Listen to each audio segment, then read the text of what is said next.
Next at noon, expecting gridlock and anticipating protests. President Trump will be in Center City, Philadelphia in just a few hours.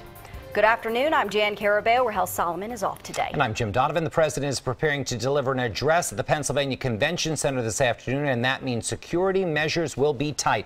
Our Joe Holden is live at Philadelphia International Airport with details about the presidential visit. Good afternoon, Joe. Jim, John, good afternoon. At about 1:45, the president will be departing Joint Base Andrews on his way to Philadelphia International Airport. Air Force One will land here, and as you could expect, Secret Service, local police, Philadelphia police teeming with activity out here as they do some security sweeps and they check the area to make sure that all things are safe.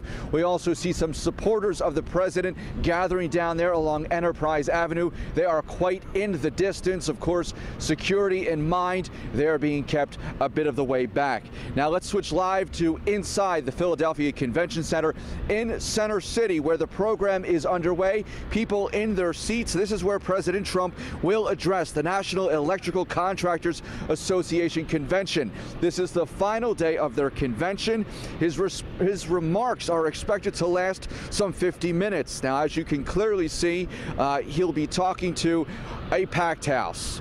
Among them, electricians and workers. His speech will focus on job growth and taxes, but there's a lot more to talk about. As you know, the national dialogue happening right now as the president remains firmly behind his Supreme Court nominee, Brett Kavanaugh. We are in the middle of a one-week-long FBI probe, which senators who make up the Judiciary Committee agreed would delay their floor vote. Now, it's difficult to say if the president will be acknowledging the bitter divide that has opened up as a result of the allegations surrounding Judge Kavanaugh. The president's visit to Pennsylvania also comes less than 5 weeks ahead of those critical midterm elections. Will the president be joined on stage by campaigning Republicans? We know of a hot race in Pennsylvania for Senate. A Republican congressman who was one of the first supporters of then candidate Donald Trump, Lou Barletta from Hazleton, is in battle to try to overcome Democrat Senator Bob Casey. Unknown right now if the president will make Lou Barletta somewhat of a headline as Lou tries to again overcome Bob Casey for the race for Senate in Pennsylvania. A lot to unfold here.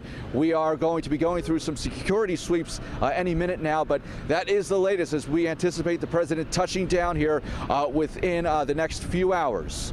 Live at Philadelphia International, I'm Joe Holden, CBS 3 Eyewitness News. Yeah, busy day. Thank you, Joe.